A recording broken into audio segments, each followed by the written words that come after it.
National police అకాడమీలో మహిళా trainee IPS అధికారిపై లైంగిక వేధింపుల ఆరోపణ కేసు దర్యాప్తులో కీలక పరిణామాలు చోటు చేసుకుంటున్నాయి. అత్తాపూర్ పోలీస్ స్టేషన్లో నమోదైన ఈ కేసును ఉమెన్స్ సేఫ్టీ వింగ్ బదిలీ చేయగా ఉన్నతాధికారుల ఆదేశాలతో తదుపరి విచారణ షీ టీమ్స్కి అప్పగించారు. ఇదిలా ఉంటే ఆసుపత్రిలో చికిత్స పొందిన ట్రైనీ ఐపీఎస్ అధికారి ఉదయకృష్ణారెడ్డి ఈరోజు డిశ్చార్జ్ కానున్నారు.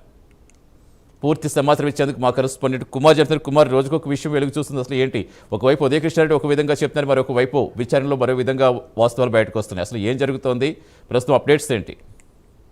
Thank you Satish. అయితే పోలీస్ అకాడమీలోని ట్రైనీ ఆఫీసర్ వేధింపుల కేసుకు సంబంధించి మరొక కీలక పరిణామం చోటు చేసుకుంది. అయితే ఉదయకృష్ణారెడ్డికి సంబంధించి అత్తాపూర్లో ఏదైతే మొన్న కేసు అయితే నమోదైంది, ఆ కేసుకు సంబంధించి ప్రస్తుతం అధికారులు ఆ కేసుని ఉమెన్స్ సేఫ్టీ వింగ్ అయితే తరలించారు. ఇప్పటి నుంచి కూడా ఏదైతే షీ టీమ్స్ ఈ కేసుని అయితే పరిశీలించుతుంది. అయితే డీసీపీకి సంబంధించి డీసీపీ స్థాయి అధికారి ఈ కేసుని పర్యవేక్షిస్తారు. అయితే ముఖ్యంగా ఈ కేసు ఎప్పుడైతే అత్తాపూర్లో నమోదైందో ఉదయకృష్ణారెడ్డి ఆ రోజు రాత్రి ఏదైతే ఆత్మహత్య ప్రయత్నం చేశారంటూ కూడా ఇటు ఎస్ఆర్ నగర్లోని జయంతి హాస్పిటల్లో అయితే అడ్మిట్ అవ్వడం జరిగింది. అయితే ప్రస్తుతం అతని పరిస్థితి నార్మల్గా ఉన్నప్పటికీ కూడా ఈరోజు సాయంత్రం అతను డిశ్చార్జ్ అయ్యే అవకాశం అయితే ఉంది.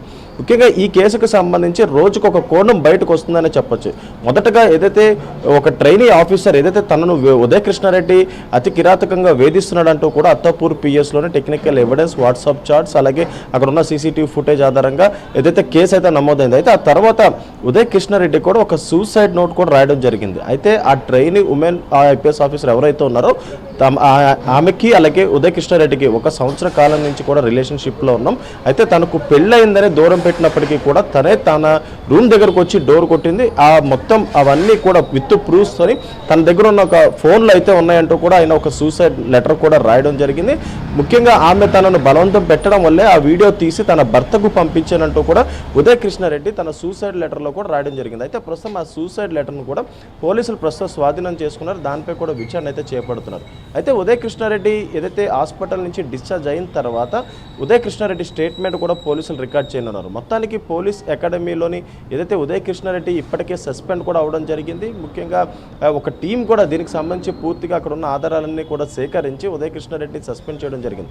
అయితే ఆ రోజు రాత్రి తను ఆత్మహత్య చేసుకున్నాడంటూ కూడా ఏదైతే జయంతి హాస్పిటల్లో జాయిన్ అయ్యాడు. అయితే ఆ తర్వాత డాక్టర్లు కూడా తను ఎటువంటి ఆత్మహత్యత్నం చేయలేదు, కేవలం లిక్కర్ ఎక్కువ తీసుకోవడం వల్ల స్పృహ తప్పి పడిపోయాడంటూ కూడా ఇటు డాక్టర్లు కూడా నిర్ధారించిన పరిస్థితి ఉంది. అయితే ఆ సూసైడ్ లెటర్ ముఖ్యంగా ఈ కేసులో చాలా కీలకంగా మారిందని చెప్పొచ్చు.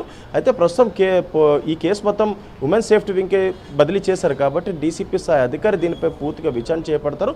అయితే ఉదయకృష్ణారెడ్డి ఈరోజు డిశ్చార్జ్ అయిన తర్వాత అతని స్టేట్మెంట్ కూడా రికార్డ్ చేసే అవకాశం అయితే ఉందని చెప్పొచ్చు. Satish, right, thank you Kumar.